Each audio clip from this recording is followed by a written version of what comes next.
우리 에베소서 4장 9절로 11절 말씀입니다.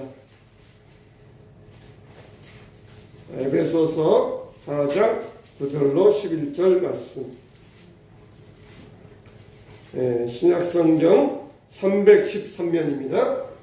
에베소서 4장 9절로 11절 말씀.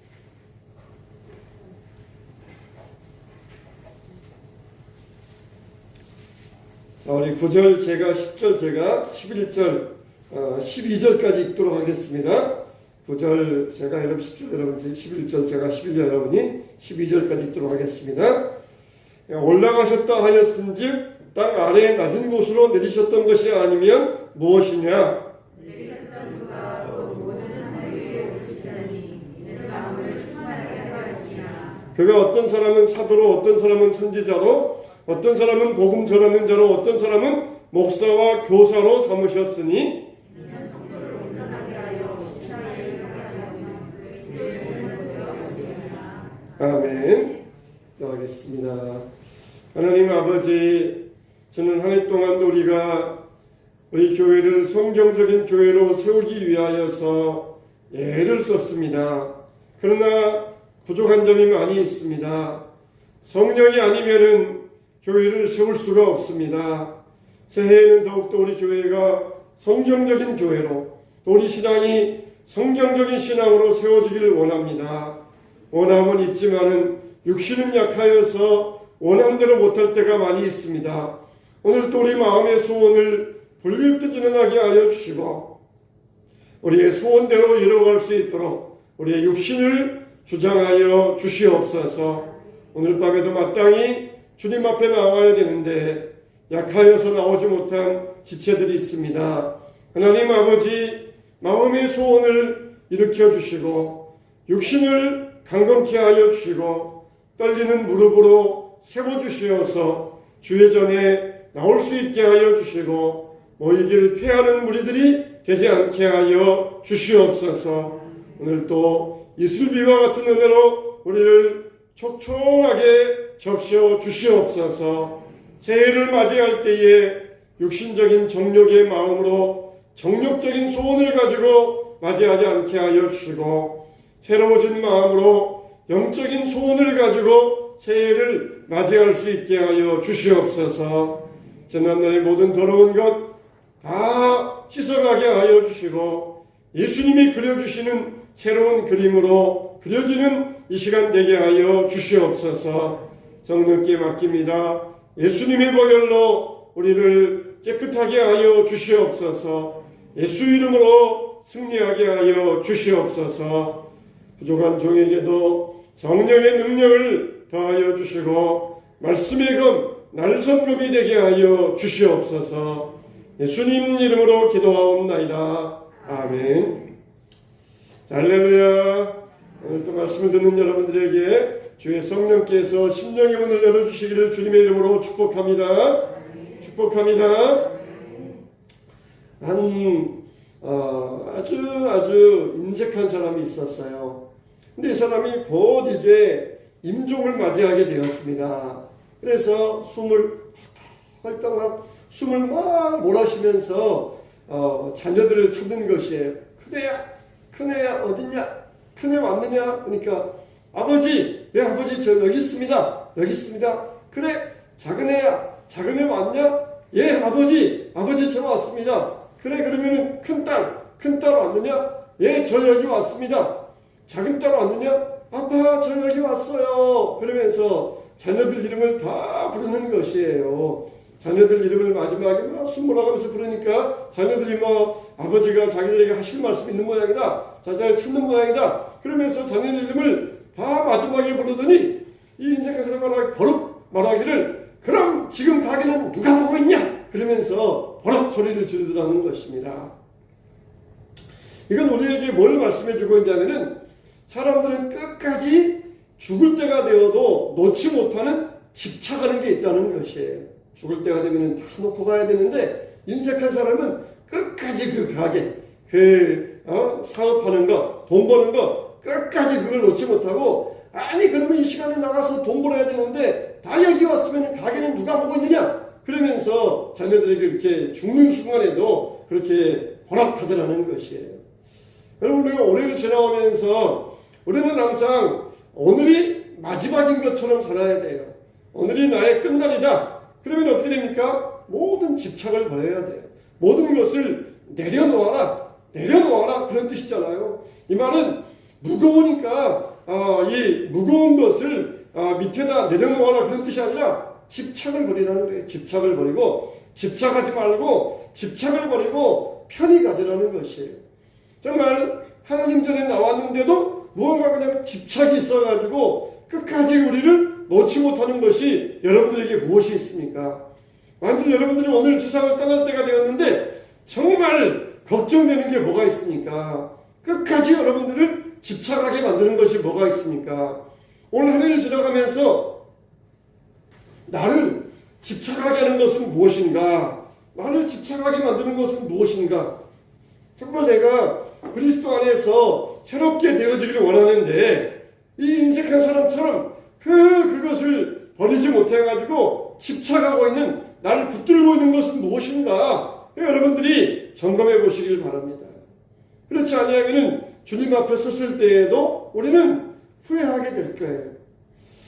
우리가 정말 세상 살아가면서 스트레스를 많이 받습니다. 유치원생들도 스트레스 받고 10대 때에도 스트레스 받고 20대 때에도 20대 때는 이제 대학 가서 졸업해서 취직해야 되고 30대는 결혼해야 되고 40대는 자녀들 키워야 되고 50대는 이제 직장만 해야 되고 또 60대는 은퇴 준비해서 스트레스 받고 70대는 또 요즘은 어떻습니까? 또 손주 손녀들 봐줘야 돼서 스트레스 받고 그냥 스트레스 안 받는 그런 나이가 없어요. 다 스트레스를 받는다고 그래요. 근데 어느 기관에서 조사를 해보았습니다. 당신은 어느 때 스트레스를 받습니까? 당신은 스트레스를 받습니까? 안 받습니까? 받으면은 어느 때 받습니까? 그러면서 이 스트레스에 대해서 통계 조사를 해보았어요.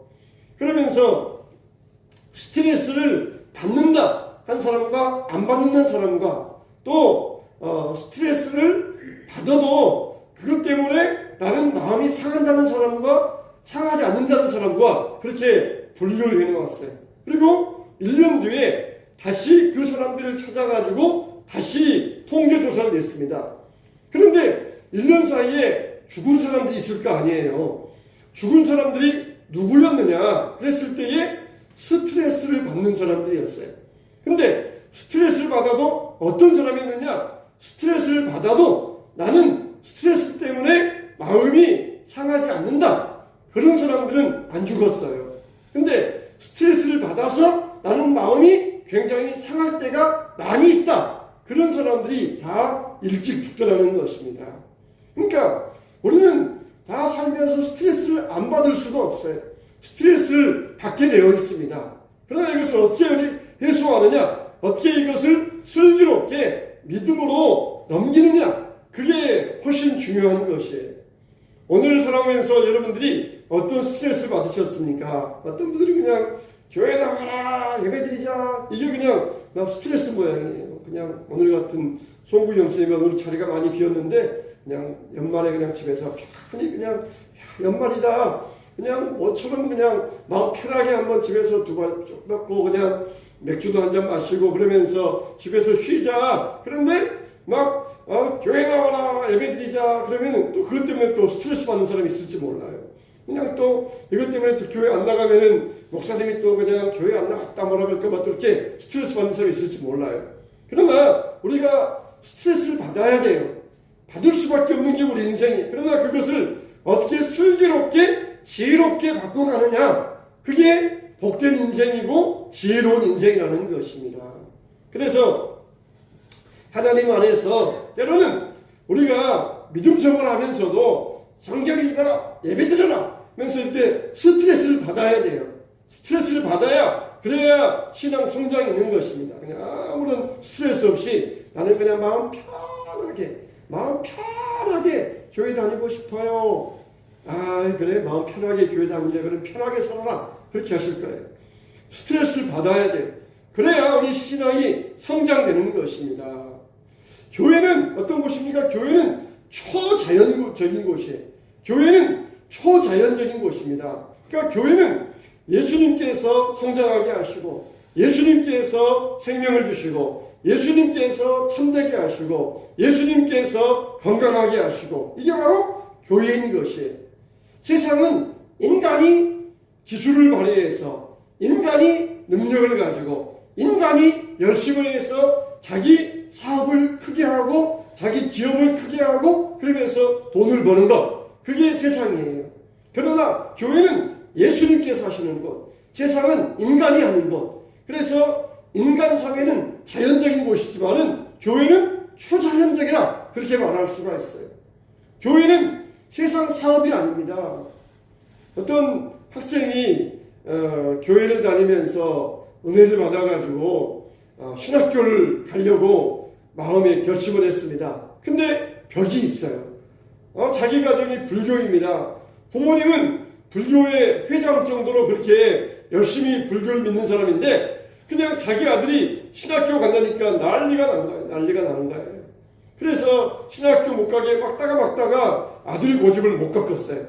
그러면서 이 부모가 아들에게 그럼 우리 이렇게 협상하자 그러면서 그런 말을 하더라는 거예요. 야, 내가 너 신학교 다닐 때는 내가 너에게 학비도 대주겠다. 그런데 신학교 졸업하고 교회 하면은 그때 반씩 나누자 그러더라는 것이에요.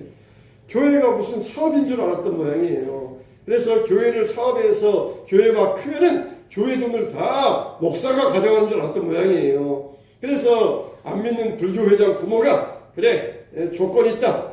교회 사업해가지고 교회에 많이 모여서 교회 수입 많아지면 그때는 반띵, 속된 말로 반띵하는 거다. 그러면서 그 약속을 받고 신학교를 갔다는 것이. 일단 신학교를 가야 되니까 부모에게 아무리 설명해도 교회는 그런 곳이 아니야 설명해도 안 먹힐 것이고 오히려 방해만 되니까 일단은 알았습니다. 그러면서 신학교를 갔다는 것이에요. 그래서 목사가 되었어요.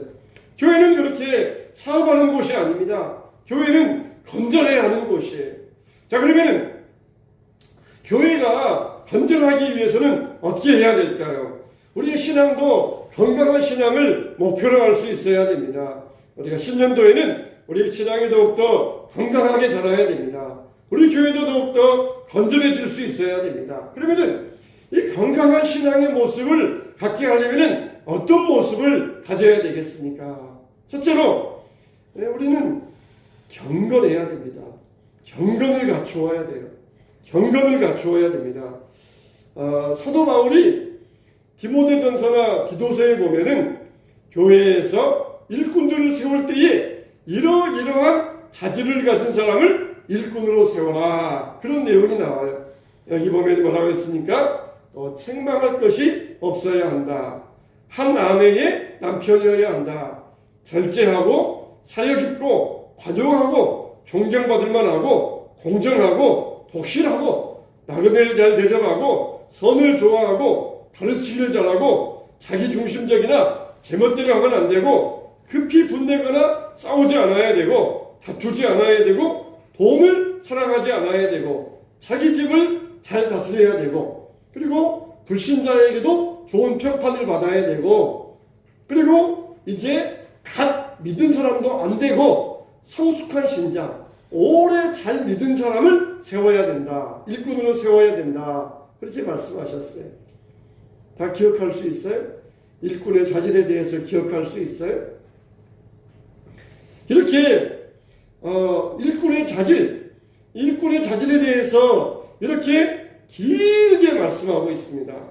이게 하나님이 세우신 일꾼의 자격이에요. 일꾼의 자격이에요. 그냥 기준이 너무 높아서 나 같은 사람은 안 되겠네요. 그럽니다. 기준이 높아서 그냥 교회에서 일꾼 되려면은 그냥 이것도 해야 되고 저것도 해야 되고 나는 정말 준비가 안 되고 나는 거기에 자격이 안 돼서 못하겠습니다. 너무 자격이 높습니까? 너무 기준이 높습니까? 그렇다고 해서 우리가 기준을 낮추면 안 돼요. 우리가 낮은 기준을 세우면서 거기에 만족하면 안 됩니다. 나는 하루에 5분 기도하는 걸로 만족합니다. 나는 일주일에 딱 한 번 예배하는 걸로 만족합니다. 그렇게 기준이 낮으면 안 돼요. 5분 기도하겠다. 그거는 실행력이에요. 실행하는 것이에요. 실행하는 것이지만 그래도 기준은 높이 잡을 수 있어야 됩니다. 그게 기준이 되면 안 돼요. 기준은 높이 잡아야 돼요. 일단 내가 실천하는 데 있어서는 그래 5분 시작하고 성경 한 장 시작하고 예배 한 번 시작하고 그렇게 일단은 시작되어져 가지만은 그게 기준이 되어서는 안 된다는 것이 기준이 되면 안 돼요. 만일 여러분들 예를 들어서 세상 사람들이 하루에 10번씩 거짓말한다고 생각을 해보세요. 실제적으로 어떤 과학자는 세상 사람들이 하루에 거짓말하는 것을 세어보았대요. 얼마 정도 거짓말할 것 같아요? 세상 사람들이 하루 살면서 얼마나 거짓말할 것 같아요? 무려 200번의 거짓말을 한대요. 200번의 거짓말을 한대요. 사람 만나가지고 사람 하루를 살면서 200번의 거짓말을 한대요. 그 거짓말 가운데는 어떤 거짓말이 들어있냐면은 밤새 안녕히 주무셨어요? 그러면은 밤새 자기는 그냥 잠도 못 자고 뒤척거렸는데 예, 잘 잤습니다. 그런 것부터 시작해서 아무튼 식사하셨어요? 그러면은 안 먹었으면서도 먹었습니다. 그런 거짓말 다 포함해가지고 하루에 사람이 200번을 거짓말하더라는 것이에요. 그냥 별로 안 좋아도 오늘따라 안색이 더 좋아 보이시네요? 막 그러면서 그렇게 그런 거짓말도 포함해서 선의의 거짓말 포함해서 200번을 거짓말하더라는 것이에요. 그러면은 만일 선의의 거짓말 빼놓고 악의적인 거짓말을 예를 들어서 보통 사람이 하루에 10번 한다. 그랬는데 그래 안 믿는 사람은 10번 한다 그러면 나는 하루에 5번만 하겠다. 그러면서 나는 믿는 사람이니까 하루 5번 거짓말하는 걸로 내 기준을 삼겠다. 그래서는 안 된다는 것이에요. 예수님은 뭐라고 그랬어요? 내 마음속으로 미워하면 이미 살인하였느니라 그랬어요.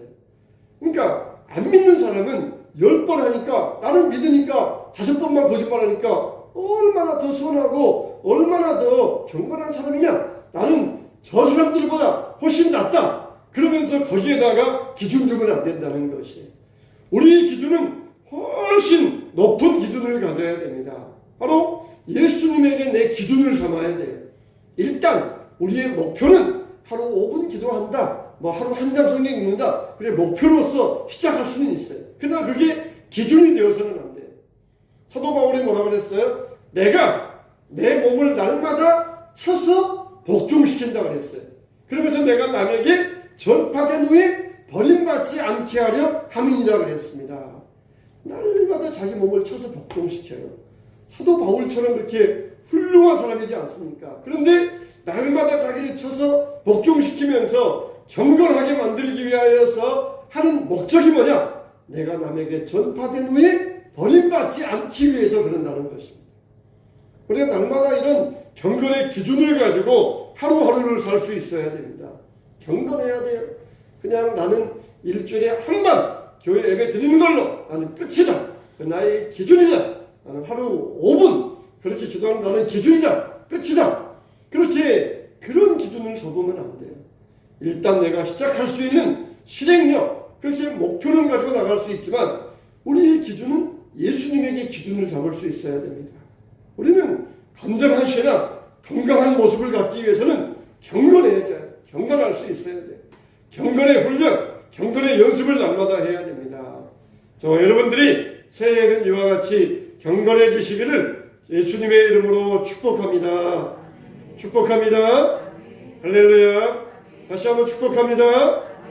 두 번째로 우리는 제자의 삶을 살아야 돼요. 제자가 되어야 된다는 것입니다. 교회에는 구경꾼이 되어서는 안 됩니다. 흔히 이것들을 운동 경기에 비유를 하잖아요. 여러분들은 운동을 좋아하십니까? 우리나라에 프로야구가 있습니다. 프로야구가 있어요. 그런데 프로야구 경기를 하면은 수만 명의 관중들이 운동장에 가서 경기를 관람합니다. 그리고 수백만의 사람들이 집에서 TV 앞에 앉아가지고 그 프로야구 경기를 관람을 해요. 내가 속한 지역에 연고가 있는 무슨 구단이 오늘 승리하는가, 오늘 어떤 사람과 경기하는가, 그러면서 수백만 명이 TV 앞에 앉아가지고 프로야구를 관람합니다. 그런데 실제로 야구하는 사람들은 별로 없어요.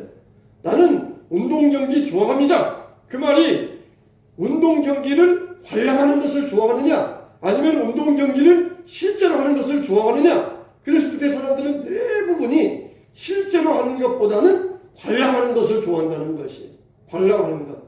야구를 좋아합니다. 그랬을 때에 야구를 관람하는 것을 좋아한다는 이야기지, 실제로 나가서 야구 경기하는 것을 좋아합니다. 그런 사람들은 별로 없어요. 별로 없어요. 우리가 신앙생활하면서 우리는 적어도 믿음의 프로가 되어야 됩니다. 신앙의 아마추어가 되어서는 안 돼요. 아마추어들은 어떻습니까? 비 오면은 안 하고, 날씨 추우면은 안 하고, 피곤하면 안 해요. 그러나 프로들은 어떻습니까? 프로들은 비가 와도 경기하고, 바람 불어도 경기하고, 또 피곤해도 나가서 뛰는 사람들이 바로 프로예요. 우리는 이런 프로의식을 가지고 신앙생활을 할 수 있어야 됩니다. 아마추어와 같이 이래서 안 되고 저래서 안 되고 이 때문에 안 되고 저희 때문에 안 되고 왜 오늘 운동하는데 안 왔어? 갑자기 손님이 와서 못 갔어. 또 갑자기 피곤해서 못 갔어. 그거는 아마추어예요. 아마추어. 우리는 프로가 되어야 됩니다. 프로 경기 선수와 같은 사람이 되어야 됩니다. 그래서 우리가 제자익을 제자의 삶이라고, 제자도라 그래요. 나는 설교 듣기 좋아합니다. 나는 찬송하기 좋아합니다. 나는 교회 가기 좋아하고 성도들 만나기 좋아합니다. 근데 그게 그냥 단순히 구경꾼, 관람하는 자세로서 좋아하는 것이 되어서는 안 돼. 실제적으로 사역할 수 있는 그런 좋아하는 것이 될 수 있어야 됩니다. 정말 예수님은 뭐라고 말씀하셨어요? 땅 끝까지 이르러 모든 사람에게 복음을 전하고, 그리고 세상 모든 사람들을 세례주고 제자 삼으라고 말씀하여 주셨어요. 제자 삼으라고. 운동 경기 구경하는 관람자들 만들지 말고 운동을 실제로 하는 사역자들 삼으라는 것입니다. 우리는 제자로 세워져 가야 돼요. 제자로 만들어 가야 됩니다.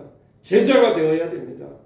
건전한 신앙인, 건강한 신앙인은 어떤 사람이에요? 그런 제자가 되는 사람이에요.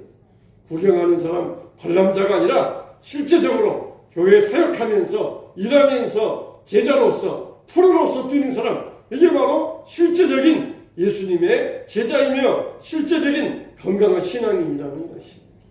새해에는 정말 여러분들이 건강해지기 위하여서 이와 같이 실제적인 운동선수와 같이 실제적인 사역에서 건강한 신앙인으로 갖춰져 가게 되시기를 예수님의 이름으로 축원합니다. 축원합니다. 세 번째로 어떻게 해야 건전한 신앙이 될 수 있느냐? 목표를 세워야 돼요. 목표. 어떤 목표를 세우느냐? 성경적인 목표를 세워야 됩니다. 교회는 방향을 가져야 돼요. 근데 그 방향은 어떻게 나아가야 되느냐? 목표를 세울 때 교회가 방향이 올바르게 나아갈 수가 있어요. 목표가 없으면 방향을 잡을 수가 없어요. 목표가 있어야 올바른 방향으로 나아가게 되는 것입니다. 그래서 우리의 신앙도 목표를 삼아야 돼요. 그 목표가 어떤 목표이냐? 성경적인 목표를 가져야 됩니다. 이 성경적인 목표는 네 가지가 있어요.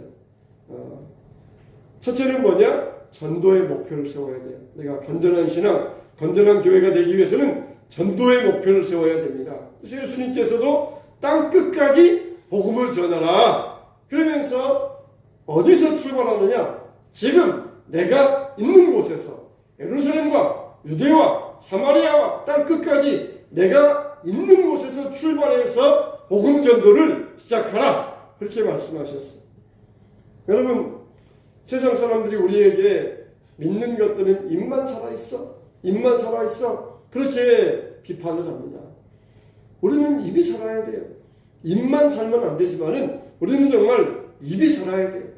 잠언 11장 11절에 보면은 성읍은 정직한 자의 축복으로 인하여 진흥하고 악한 자의 입으로 말미암아 무너지느니라 그랬어요. 나라가 정직한 자의 축복으로 말미암아 나라가 발전하고 나라가 성장한다는 것이에요. 근데 모이면 우리가 어떤 이야기 합니까?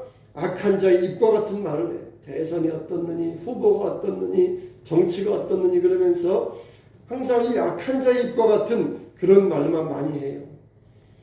정직한 자의 축복으로 나라가 세워진다는 것입니다. 교회와 가정도 정직한 자의 축복으로 교회가 세워지고 나라가 세워집니다. 여러분의 축복된 전도의 말씀으로 교회가 세워지고 여러분 신앙이 세워집니다. 남을 세우려고 할 때 나도 세워지게 돼 있어요. 남에게 복음을 전할 때 먼저 내가 그 복음을 확실하게 깨닫게 됩니다. 전에는 희미하였고 이게 오락가락했었는데 전하다 보니까 이 복음이 선명해지게 돼요. 복음이 굉장히 분명하게 됩니다. 그게 바로 복음의 능력이에요. 말씀의 능력이에요. 그래서 우리들은 입이 살아야 돼요. 우리의 전도가 살아야 되고 교회는 복음을 전해야 됩니다. 그렇지 않으면 교회는 뒤로 물러가서 정치하다가 쇠퇴하게 되어 있어요. 그래서 교회는 성도들의 축복된 입술로 세워진다는 것입니다. 전도, 우리가 전도의 목표를 세워야 돼요. 전도해야 되겠다. 전도의 목표를 세울 수 있어야 됩니다. 두 번째, 서로에 대한 관심, 서로에 대한 교제의 목표를 세워야 됩니다. 요즘은 자기 옆집 아파트에 누가 사는지도 모릅니다. 누가 사는지도 몰라요. 이상한 냄새가 나가지고 신고했더니 옆집에 죽은 지 몇 달 된 사람이 나왔다. 그런 이야기가 뉴스에 심심치 않게 나오잖아요. 이렇게 우리가 이런 이야기를 들으면은 얼마나 우리가 지금 무관심한 시대에 살고 있는가. 그러니 반성이 되지 않습니까? 여러분들이 극장에 간다고 생각을 해보세요. 극장에 가면은 옆 사람과 바로 옆에 앉아가지고 2시간 동안 영화를 봅니다. 근데 2시간 동안 영화를 보면서도 서로 인사 나눕니까? 통성명 합니까? 어디서 왔습니까? 물어보기도 합니까? 영화 감상 평이 어떻습니까? 물어보기나 합니까? 안 물어보고 그냥 앞만 쳐다보다가 나와요. 교회는 그런 곳이 아니에요. 1시간 동안 나와서 예배드리면서 그냥 어떻게 지내셨어요? 무슨 일 없으셨어요? 그런 말을 한마디 하고 그냥 앞만 쳐다보다가 나오는 것은 이거는 극장에 갔다 오는 것과 똑같아요. 그래서 예배 시간에도 항상 서로 인사 나누세요. 그렇게 시키잖아요. 어떤 교회에서는 일부러 예배 시작하기 전에 성도들 다 일어나세요. 그러면서 지금부터 5분 드리겠습니다. 교회당 마음껏 다니면서 성도와 인사 나누시기 바랍니다. 그렇게 시키는 교회도 있어요. 일부러 그냥 예배 도중에 다 일어나게 해가지고 그냥 막 웅성웅성 오순하면서 5분 동안 막 다니면서 서로 인사하고 안부 묻고 그렇게 하는 교회가 있어요. 우리 교회에 다 아는 얼굴들이니까 그럴 필요는 없지만은 서로에 대한 관심 갖는 것, 그게 우리의 목표가 돼야 돼요. 교회에서 집사님들끼리 이야기하는 것을 들었어요. 막 일부러 그냥 남의 이야기 엿들을 필요는 없어요. 근데 옆에 있다가 우연히 그 집사님들끼리 하는 이야기를 들었습니다. 이야기 듣다 보니까 막 걱정하는 것 같아요. 그래서 내가 관심을 가져야 됩니다.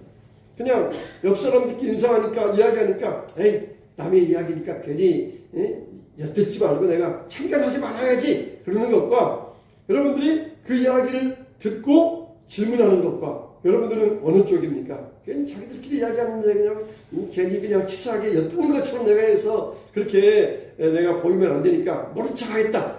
그런 사람과 거기에 대해서 막 엿들으려고 한 게 아니고 옆에 있다 보니까 들렸어요. 그러니까 거기에 대해서 내가 관심을 갖는 것과 여러분은 어느 편이에요? 관심을 가져야 됩니다. 관심을 갖고 끝나면 안 되고 기도해줘요. 일부러 그냥 막 엿들으려고 하고 막 말 안 하려고 그러는데 막 코치코치 캐묻고 그러면 안 되지만은 옆 사람의 옆에서 이야기하니까 들렸어요. 또 어떨 때는 옆에서 기도하는 소리가 들렸어요. 그래서 거기에 대해서 관심을 갖는 것이 요즘 무슨 걱정거리 있으세요? 집안에 무슨 기도 제목 있으세요? 관심을 갖는 것이 그냥 남의 이야기 엿드는 건 그건 신뢰야. 그건 개인적인 프라이버시니까 모른 척 하겠다. 그게 옳은 게 아니에요. 관심을 갖는 것이. 좀 보니까 기도하시는 거 내가 일부러 들려 한 게 아니고 들려서 들었는데 기도 제목이 있으신 것 같아요. 무슨 걱정거리가 있으신 것 같아요. 제가 같이 한번 기도하면 안 될까요?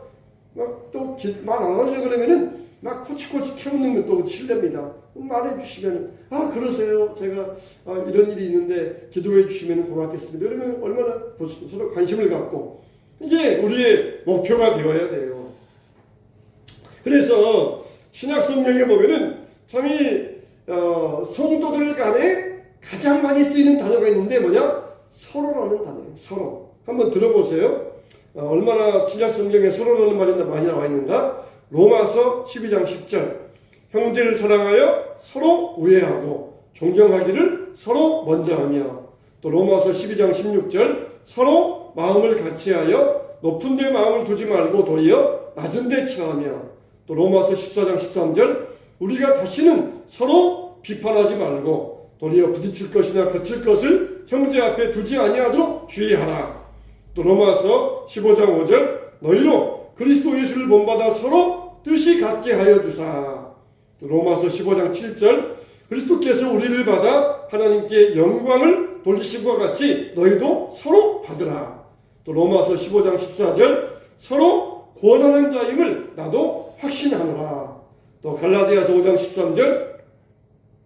사랑으로 서로 종노릇 하라. 또 에베소서 4장 2절. 사랑 가운데서 서로 용납하고, 또 에베소서 4장 32절. 서로 친절하게 하며 불쌍히 여기며 서로 용서하기를 하나님이 그리스도 안에서 너희를 용서하심과 같이 하라. 또 에베소서 5장 21절. 그리스도를 경외함으로 피차 복종하라. 서로 복종하라. 그런 뜻이 되겠죠. 빌립보서 2장 3절. 겸손한 마음으로 각각 자기보다 남을 낮게 여기고, 서로 자기보다 남을 낮게 여기고, 그런 뜻이 됩니다. 또 골로새서 3장 9절. 너희가 서로 거짓말하지 말라. 또 골로새서 3장 13절. 누가 누구에게 불만이 있거든 서로 용납하여. 또 데살로니가전서 5장 11절. 피차 권면하고 서로 덕을 세우기를 힘쓰라. 또 야고보서 5장 16절. 너희 죄를 서로 고백하며 병이 낫기를 위하여 서로 기도하라. 또 베드로전서 1장 22절. 마음으로 뜨겁게 서로 사랑하라. 또 베드로전서 4장 9절. 서로 대접하기를 원망 없이 하고, 또 베드로전서 4장 10절. 각각 은사를 받은 대로 하나님의 여러 가지 은혜를 맡은 선한 청지기 같이 서로 봉사하라. 마지막으로 베드로전서 5장 5절. 서로 겸손으로 허리를 동이라.